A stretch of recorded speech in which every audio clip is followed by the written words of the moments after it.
L'éditorial du matin, c'est une réflexion sur l'actualité brûlante, des développements importants, des sujets d'ALIA et d'intégration. C'est tous les matins sur Studio Kalita.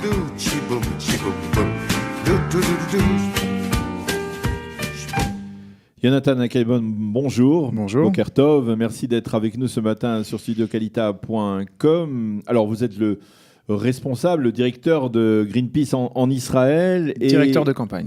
Directeur de campagne de Greenpeace en Israël. Mais nous voulons parler avec vous de ce matin du WATEC, qui est une grande convention, un grand congrès qui traite des problèmes de l'eau ici, international, qui rassemble des dizaines, voire même des centaines de responsables de ce domaine très particulier de l'eau à travers le monde.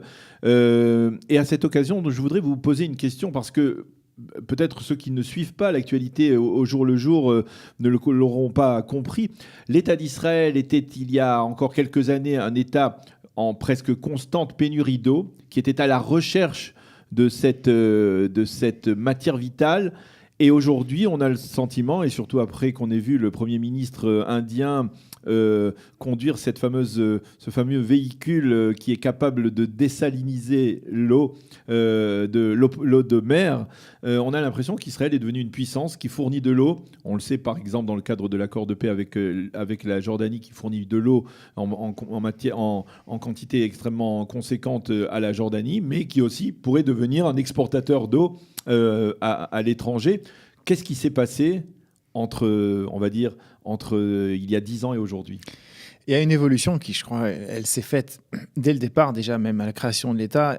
L'obsession de l'eau a toujours été là. Ça veut dire, ça a été d'abord les premières technologies pour économiser l'eau. Ces technologies ont sans cesse été améliorées et on a une performance extraordinaire au niveau du recyclage de l'eau. On recycle l'eau, je pense, à 70 ou 80%. 80% de l'eau est réutilisée, ce qui est tout à fait hors norme. Et cela avant qu'on mette en place les infrastructures de désalinisation. Donc déjà, on avait cette idée-là.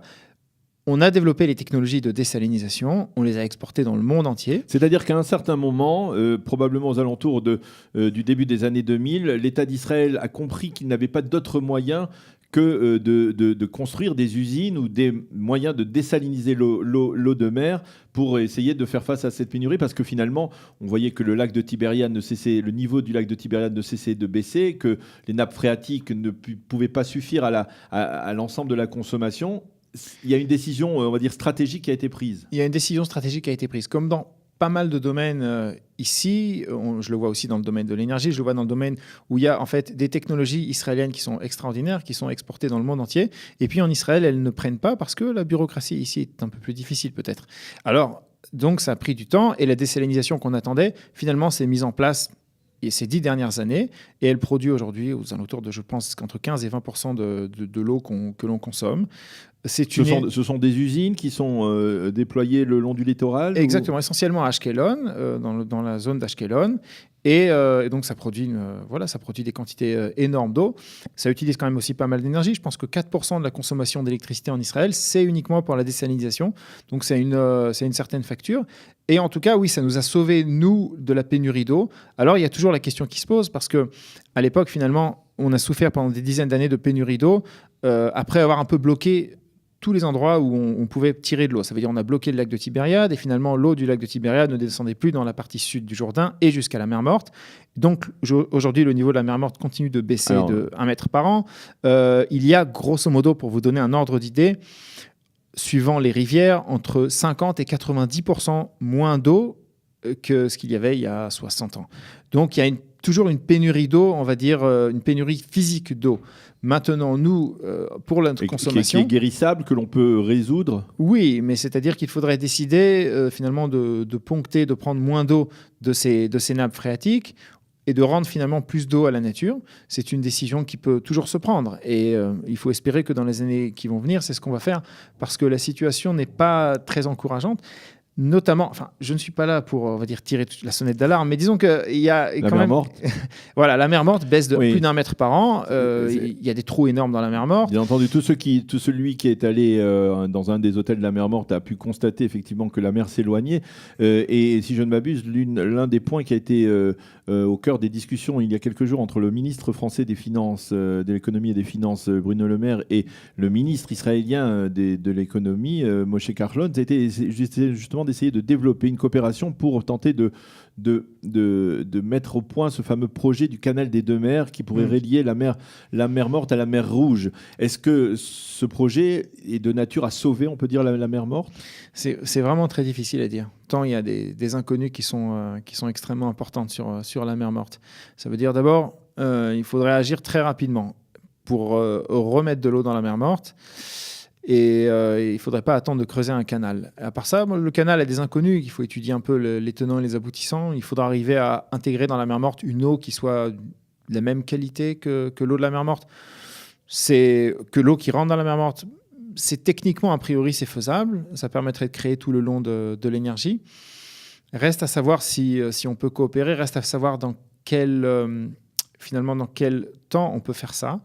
La mer morte baisse d'1 mètre par an, donc c'est quand même assez significatif. Et en fait, il faudrait agir très rapidement. Et il faudrait se bouger pour au moins avoir une solution, on va dire, qui permette de stopper cette baisse. Alors, peut-être une question un petit peu plus politique.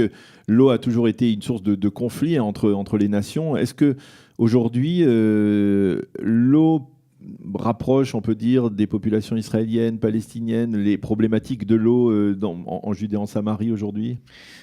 Ou les éloigne au contraire ? Alors, oui et non. Ça veut dire, c'est vrai qu'il y a toujours eu ça.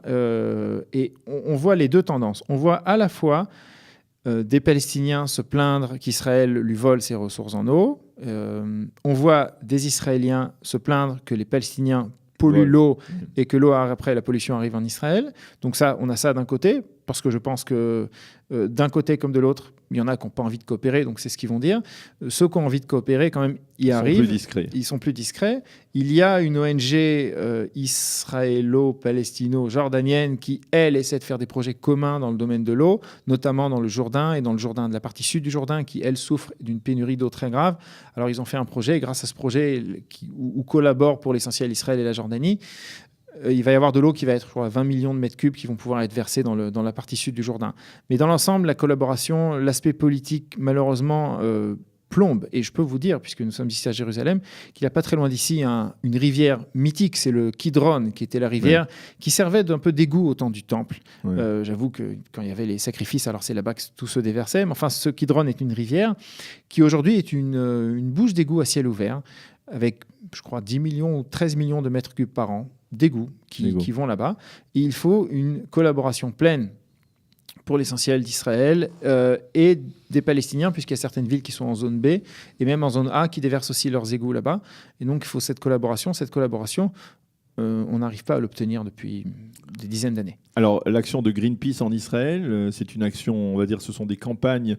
Les campagnes que vous menez, ce sont des campagnes de protestation, d'alerte sur des problèmes écologiques en particulier. Quel est l'essentiel de votre action ? L'essentiel de notre action, c'est sur des campagnes pour promouvoir des solutions. Donc, on va dire, pour l'essentiel, on a travaillé ces dernières années sur l'énergie solaire. Donc, l'énergie solaire, c'était une campagne pour enlever certains obstacles qui empêchent l'énergie solaire de progresser en Israël. On était à l'époque à moins de 2% de l'électricité produite par le soleil. Aujourd'hui, on est un peu plus. Et on a vu, suite à des obstacles administratifs qu'on a enlevés, on voit une véritable envolée et un véritable essor de cette industrie et de plus en plus de gens qui installent des panneaux solaires sur leur toit pour produire de l'électricité. Donc, on a essentiellement des campagnes qui sont sur des solutions. Ou alors, on a fait une campagne pour fermer la vieille centrale à charbon de Hadera, puisque jusqu'à récemment, 40% de notre électricité était produite par le charbon. Pareil, c'est aussi une campagne. Dans toute campagne, il faut toujours amener une partie de solution, parce que si on n'amène pas la solution, on n'amène pas l'espoir. Et je pense qu'on est des humains en vie d'espoir. Le gaz, c'est une des solutions aussi ? Le gaz, c'est une fausse solution. D'abord, on paye le gaz beaucoup trop cher. En tant que pays producteur, on paye le gaz 2 fois le prix que le gaz devrait coûter, qu'on devrait payer, puisqu'on fait une comparaison internationale. Ça n'a aucune raison, c'est une vaste fumisterie. Mais ça, mis à part, je dirais que le gaz est une énergie, si on peut l'utiliser rapidement, il faut l'utiliser, notamment parce qu'il est moins polluant que le charbon ou que le pétrole.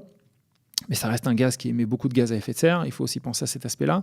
Et puis, il n'est pas parfaitement propre non plus. Donc, il faut savoir l'utiliser avec mesure et savoir l'utiliser aussi uniquement comme une énergie de transition. Eh bien, Jonathan Hackenbaum, merci de nous avoir éclairé sur ce domaine. Nous sommes partis de l'eau, nous avons un peu élargi, essayé de mieux comprendre un peu les problèmes de l'environnement, les problèmes écologiques de l'État d'Israël. Ça nous a donné envie d'en savoir plus, et on vous invite bien entendu à revenir ici pour nous donner plus d'éclairage sur ce qui se passe à ce sujet dans ce vaste domaine qu'est l'écologie aujourd'hui en Israël. Merci d'avoir été avec nous. Je rappelle que vous êtes le directeur de campagne de Greenpeace en Israël. C'est la fin de cette émission. Merci beaucoup. L'éditorial du matin, c'est une réflexion sur l'actualité brûlante, des développements importants, des sujets d'ALIA et d'intégration. C'est tous les matins sur Studio Kalita.